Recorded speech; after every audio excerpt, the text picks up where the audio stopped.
And Cherie is the main bag lady. All right, Cherie. Cherie Millet, I like the aesthetic of your shop already. I think this leather is really pretty looking. And I think your name is cute and funny. It kind of cracks me up a little bit. Main bag lady. So the bag lady's got some bags. Now, I would recommend a personal photo if you're not against it, because I think it's just nice to see who people are on their shop. It's one of the things that makes Etsy kind of special.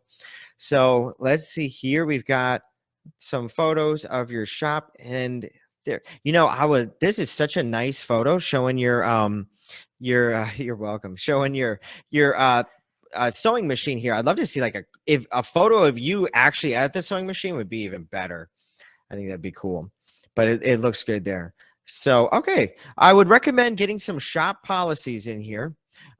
We've got a little shop policy template that you can go ahead and use, and it's let's see, we've got this right here on the membership site under templates. Let me go ahead and just pop in a link for you to it. The fill in the blank shop policy templates. So this is a great little idea. It just gives you a little guide on how to fill this out. And policies are really important because it builds trust with Etsy. And then, they know what you're going to do with their customers, and your customers know what's going to happen if their bag gets lost or the shipping gets delayed or something like that. But other than that, your shop foundation looks very nice. Now, your products themselves, let's go ahead and look at some of these. The thumbnail photos are, they're all right, but like this one here, I just don't feel like it's showing me, the colors of the bag enough. It's just, it kind of blends in. It's a little dim. Just the lighting isn't like vibrant and like, wow, this is like really pretty. Trina, if you want to get your shop checked out, you just need to pop in a link to your shop, and then we view them in the order they are received. So I know we've got some others on the list, but just pop in a link to your shop, and then if you come in next time, you can do it.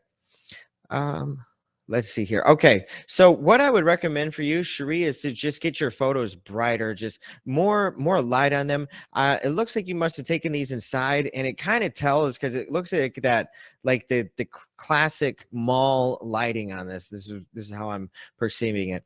And like on this backside, like this is really pretty. You've got some really great colors, and the the fabric is really pretty, but it just doesn't like pop off the screen to me.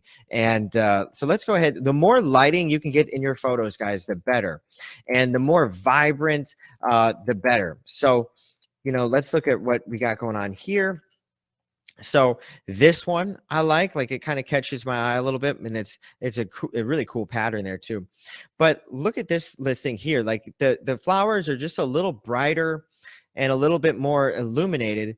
If you compare the lighting on your photo here to this one, I feel like it's just a much brighter photo. So another thing that you could do is another way to kind of really illuminate your photos is to, you could take these and put like flowers around them or some grass or some different things like that. You could even get some turf grass. Here we go. This is a good example of what I was thinking. You've got right here, this person, they put it in the grass, and it's outside and it looks nice. And I think those photos are really captivating. They're bright. So that would be my big suggestion for you, Cherie. I think you've got really pretty items here. I just don't think that the lighting really is bright and really showing them off the best that they could be shown off. So now let's look at the keywords too. This one right here, I would like more. You need to have more details because I think this is a little bit too broad. So if we look up wristlet, there's 160,000 results. So that's too broad. So you want to get something like wristlet purse. Let's start with that. Now we've got 141,000 results. Okay. So the next important feature is cork, the fabric wristlet cork purse.